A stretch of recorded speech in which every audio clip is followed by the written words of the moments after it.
il est contraint de fermer provisoirement ses bureaux au faute de financement amuñu financement Arfan alors ginnaaw ba nga ko fermer démb ak tey gis neen kenn si membre yi di ki nga xam ne mooy Nina Penda Faye moom mi ngi déplorer l'inaction des autorités face à la fermeture des bureaux ba nga tëjee ba tey Arfan réagiruñu par rapport à wàllu wu mel. Alors aujourd'hui la presse est encore une fois Arfan sur mur bi par rapport à aujourd'hui jafe-jafe yi nga xam ni itam ñu koy dund. Est-ce que nekkul ni dañoo échoué. waaw xam nga la politique balaa ñuy wax échec. balaa ñuy wax échec. question la yaa ngi yàqati samay wax. waaw balaa ñuy wax échec échec. Il faut d'abord revoir les fondamentaux de la presse. Je crois que le débat c'est ça. Il faut revoir les fondamentaux de la presse. La structuration de la presse. Comment la presse s'est structurée. Le levier de la presse. Non, si.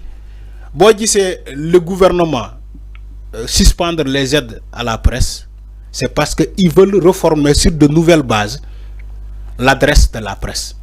Moi, maintenant, vous faites que amna ay distribution d'aide à la presse, nous xol yan presse lañ koy jox, ban presse lañ koy jox à travers une transparence accrue. Lolu lañu wax. Motamane il faut revoir les fondamentaux de cette presse là. Te man ma ngi ñaan autorité yi ñu jappalé presse correctement à travers un financement bu transparent bu inclusif, un financement inclusif ñu jappalé presse. Te je crois que Bassirou Diomaye Faye son excellence Bassirou Diomaye Faye mu ngi élaborer un programme sur comment dirais-je les réformes de cette aide à la presse. Il veut réformer non seulement dañ koy augmenter mais mu ngi élaborer des pistes comment réformer cette aide à la presse pour que ñu baña né way jox nañ ko média Massamba wala jox nañ ko média Mademba Al Amin amul wala Major amul loolu lañuy bañ.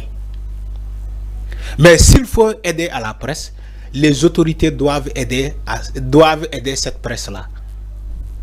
Doivent aider cette presse-là. Moi, je suis d'accord avec ça. T'es correct. Warul tëj ay bureau. Correct. Warul tëj ay bureau. Te ay autorités nekk fi di ko seetaan. Te waruñu ko seetaan. Waruñu seetaan correct mu tëj ay bureau. Il faut que ñu waxtaan. Nañu privilégier waxtaan bi. Trouver des solutions. Comment aider cette presse-là à se développer? Alors, Mamadou Ibra Kane Arfan jàpp na ni Mamadou Ibra Kane jàpp na ni lii yàggoon nañ ko alerté tey ñu ngi tey situation bi est-ce que joxuñu leen raison Arfan le fait que aujourd'hui lu toll ni ko rek tëj ces bureaux loo xam ne peut-être musul am. Man j'attends la réaction du gouvernement rapidement. Dans les 24 heures, j'attends la réaction du gouvernement. Arfan sama question mooy. dama ne est-ce que li fi jotoon jàll tey nekkul conséquence lii xew. Le fi jotoon jàll comme question c'est-à-dire ñoom jàpp ne li fi jotoon jàll si début bi ni ñuy peut-être néewalee doole presse bi. impôts yi leen di imposer. entre autres impôts yi ba léegi presse ba ñoom Mamadou Ibra Kane tëj seen ay. Stade Soleil Stade ak li nga xam ne que moo di suñu lamb entre autres ñoom jàpp nañ que ni yàggoon nañ alerte tey jii li ñu doon xeex lépp conséquence bi mi commencé impôts yi dañ ko annoncé woon. Mais ba léegi presse fayul impôt non impôt yi benn la si Arfan. loolu laay wax ni. mais presse fayu ko. chaque aussi les médias. léegi lan moo waral tëj boobu. parce que impôt bi dañ ko annoncé woon mais fayuñu ba léegi. mais Arfan problème mooy mais état du Sénégal condamné wuñu le fait que fayuñu. mais Arfan le problème mooy lan mooy problème diggante presse bi ak le gouvernement actuel en fait. non problème boobu la ñuy poser parce que tout le temps loolu day ñëw Arfan. Il y a un lobby au niveau de la presse qui veut porter ce combat là du bras de fer avec ban combat non si ban combat ils sont dans un bras de fer. Quel est le combat Arfan? Un lobby qui travaille avec Macky Sall tey gisuñu seen bopp ci le nouveau régime. Maintenant ils veulent aller en bras de fer avec le gouvernement. Loolu moo yàqal presse bi ñoom ñoo nekk di yàqal presse bi. Donc loolu mooy ce combat lobby là non mais c'est ça. Je ne cite pas des personnes mais ce lobby là na bàyyi di bras de fer avec l'État. Il faut privilégier le dialogue. kon lobby si am na doole de. Il faut privilégier le dialogue. ay nit taxaw di réticent di naan waaye ils vont aller en bras de fer avec l'État. État dafa xaj ci nit wax ma état ci kan la xaj état xajul ci nit état xajul ci entreprise. da ngay waxtaan ak état boobu mais pas nga ne woy ñun dañuy voilà dañuy dem bras de fer avec le ministre de la communication. Le ministre de la communication c'est un représentant de l'État du Sénégal yéen ngeen ne da ngeen di bras de fer ak moom ñi ne leen kaay leen ngeen dialogue dem leen ngeen dialogue waxtaan ak ñoom tey bu ñu dialogoon tey correct du tëj ses bureaux bu ñu dialogoon dialogue bu sincère avec le ministre là le ministre de la communication moom mu remonter information gouvernement bi solidarité am ak avec les acteurs de la presse tey correct du tëj seen bureau. Ce que tu as dit c'est très grave. Correct du tëj ay bureau. Mais ce que tu as dit c'est très mais grave. quand ils veulent aller dans un bras de fer waxtaan su amoon bureau yi duñ tëj. du tëj donc bureau yi lu mu tëj nii dafa neex comme peut-être. non li ñu mën a jàpp. est-ce que ça dafa am ñu mu neex. est-ce que gouvernement bi si yëg na.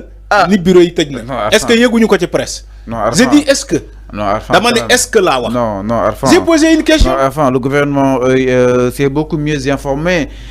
mi am ay représentants un peu partout. Arfan même yow soo paree sax li ngay def nii entre autres Arfan. dama ne gouvernement baa ngi lii. j'ai posé une question de bonne foi. J'ai posé une question de bonne foi. non si Arfan j'ai dit est-ce que gouvernement bi yëg na. peut-être yëg na ko Arfan. ou bien ci presse bi lañ ko yëgee. non su nga yëgee si presse moom loolu échec la. voilà su nekkee si presse bi lañ ko yëgee loolu échec gu gouvernement bi la Arfan. non du échec gouvernement. su nekkee si presse bi c'est lañ ko yëgee les acteurs de la presse ñu jiite presse bi est-ce que waxtaan nañu ak gouvernement bi. mais sûrement Nina Penda nee na oui tu as dit sûrement wax na c'est un membre nee na oui tu as dit sûrement mi ngi dénoncé tu as dit sûrement Nina Penda nee na mi ngi dénoncé l'inaction exactement de nos autorités. si boobu ba tey situation bi Arfan. oui dama ne. waxu waxaguñu see. Fallou j'ai dit aussi communiqué bu ministère de la communication sur ça loolu tamit ñu ngi ko doon xaar. depuis 2000 ba tey le ministre lan la communiqué wax non ñu ngi ko doon xaar waaye ba tey. mais c'est ce que j'ai dit j'attends la réaction du gouvernement. man j'attends la réaction du gouvernement ci la fermeture des bureaux de correct. ñàkkul le ministre de la communication va faire un communiqué. alors jàppoon ne le gouvernement gagnait mieux justement de collaborer avec sa presse locale. non la presse gagnerait mieux de collaborer avec le gouvernement. La presse qui gagnerait mieux, c'est pas le gouvernement, c'est la presse. Je pense que c'est le gouvernement. Non, c'est la presse. Qui doit collaborer avec sa presse locale. Non, c'est la presse, déjà la collaboration existe. Oui. Parce que nous, pendant 1h30, si matinal, si on parle que les activités gouvernementales, oui. si on parle que le Sénégal, les choses qui se passent ici, ils sont nous gagnent concrètement. Oui. Donc je pense que c'est nos autorités qui doivent redonner exactement cette confiance à la presse tout en disant que ni li nekk suñu ginnaaw fort na te itam dis na te itam dinañu may ñu xam fan la ñuy teg suñu tànk exactement. et que c'est important. oui je suis d'accord mais le jeu ñu si li nga xam ne que moo di si processus bi ñu daal di dem. xam nga aussi je suis d'accord avec ça. mais le jeu doit être transparent. dafa am lu si lëndam. Voilà. Nous, en tant que journaliste Arfan, dañuy dénoncer la fermeture correcte. Voilà, c'est ce que j'ai dit. La fermeture de ces bureaux. Moi, je l'ai dénoncé. Mais c'est en ce qui me concerne, avec journalistes qui c'est bonne foi, je pense qu'il y a la transparence justement de cela. Donc, un problème financier. Ni xaar nguur gi pour mu daal jàppale leen rek Arfan. Te nga éviter lobby yi ngay wax ak yooyu noonu. Parce que presse bi ñoo ko bokk. Fallo. Je suis d'accord pour gouvernement jàppale presse. Moi, j'ai dénoncé la fermeture des bureaux de correct. J'ai dénoncé ça. Je ne suis pas d'accord. Waruñu mëna sétane ba correct tej ay bureau. Ça, je suis d'accord avec ça. Mais des deux côtés que je parle, le jeu doit être transparent. Des deux côtés. Il faut privilégier le dialogue. Dem leen ngeen dialogue. Merci. Mais loolu lay wax. Merci beaucoup Alpha. Quand je te parle de lobby, je dis que il faut que ce lobby là arrête de mettre le bras de fer avec l'État du Sénégal parce que c'est pas comme ça. Il y a beaucoup de laisse dans la presse. Alors, merci beaucoup. Il y a une presse divisée, voilà. Tout ça. Il faut recoller les morceaux. Sur le top, la presse est divisée. Non, il faut recoller les morceaux. La presse ne doit pas être divisée dans ce pays. On ne doit pas diviser la presse. Alors, quand même. Alors, il faut arrêter. Alors, tant que tu as vu faire, Inch'Allah. Oui, di jaajëfal sénégalais yi ñu doon seetaan. jaajëfal aussi suñu fidèle internautes yi la diaspora aussi jaajëfal kilifa diine ak kilifa aada yëpp. Donc jaajëfal Fatou Bodian merci beaucoup Sadbouli merci beaucoup.